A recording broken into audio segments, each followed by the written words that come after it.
Dans Vengeance de Johnny To, c'est un film dans la galaxie Melville, un réalisateur que vous aimez beaucoup. On fait revue et corrigé quand même par Hong Kong. Hein, bon. Vous jouez un personnage très, très solitaire, prêt à risquer sa vie pour sauver et retrouver son enfant. En quoi ce scénario vous a touché vraiment au plus profond de vous-même? Déjà parce que dans le personnage de Costello, Francis Costello,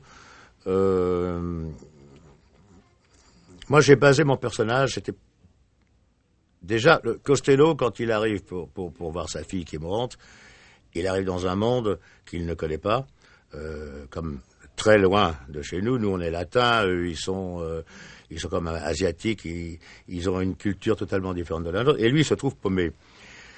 Et ça tombait bien parce que moi, en tant qu'acteur, quand je suis arrivé à Hong Kong, j'étais également paumé. Parce que c'est vrai que tout est différent de chez nous. Les gens s'expriment pas, ne parlent pas beaucoup, ne parlent très très peu anglais, pas du tout français. Donc moi j'étais un peu paumé. Ça m'a servi pour le personnage. Et surtout dans le personnage, ce qui m'a aidé à penser et à interpréter le personnage, c'est que le personnage, auparavant, qui devait être... On pense à un ancien gangster qui a reçu une balle dans la tête qu'on n'a pas pu lui extraire parce qu'autrement il en serait mort, a des pertes de mémoire momentanées. Donc j'ai joué un petit peu là-dessus. Donc obligatoirement le personnage était solitaire dans un pays étranger au milieu.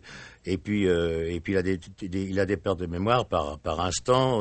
Donc des fois il se demande même où est-ce qu'il est, qu'est-ce qu'il fait là, et il se rappelle même plus pourquoi il est venu. Solitaire, vous l'avez été aussi, vous.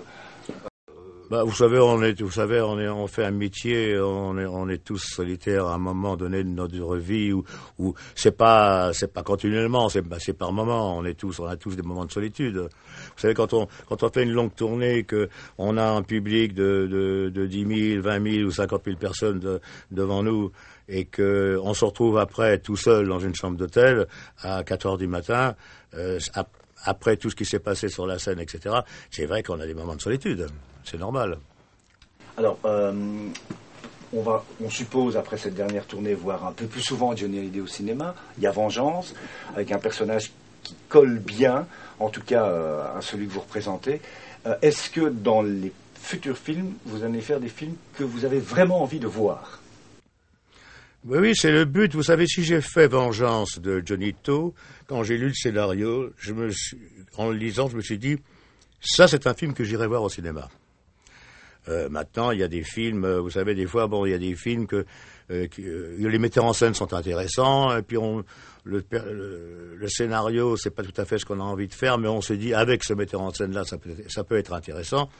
Donc, on tente notre chance en se disant, on va essayer d'interpréter ça pour essayer de le faire d'autre manière.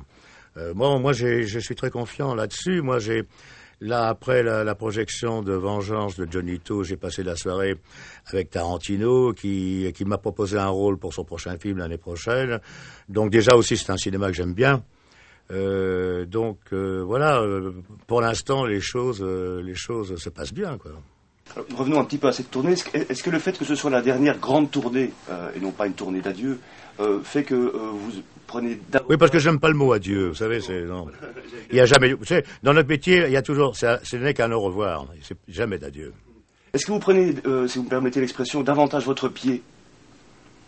Peut-être parce que vous savez qu'en 2010, 2011, vous allez pouvoir faire autre chose. Vous en profitez au maximum. Écoutez, pour reprendre votre expression, je prends toujours mon pied avec tout ce que je fais. Quand je fais du cinéma, je prends mon pied, et quand je fais de la scène, je prends mon pied. Donc, je me force pas à faire des choses. Je les fais parce que j'ai envie de les faire, et puis parce que surtout ça me plaît.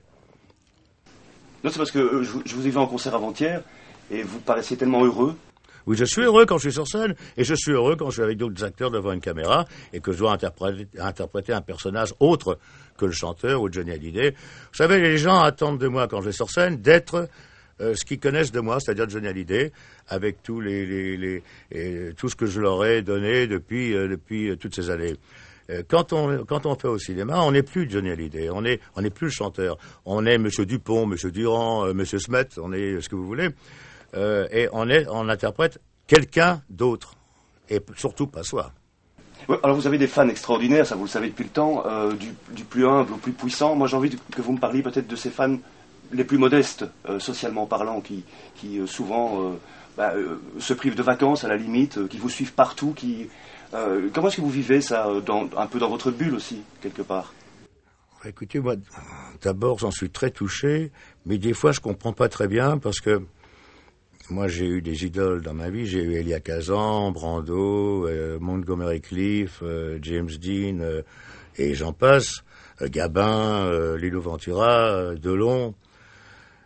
Mais jamais je l'aurais couché, je veux dire, devant un cinéma pour être le premier à rentrer dedans, dans la salle.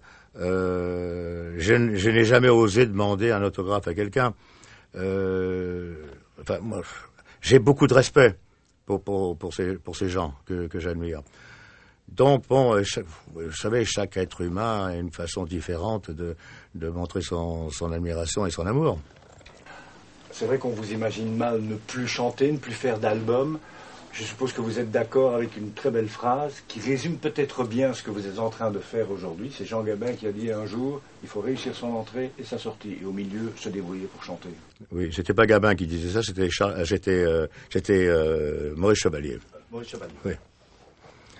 Oui, ben oui, c'est ça. Puis vous savez, parce que quand on fait un métier, il faut le faire avec passion. Si on n'a pas de passion, il ne faut pas le faire. Parce que si on n'a pas de passion, on est mauvais. Merci beaucoup, Johnny.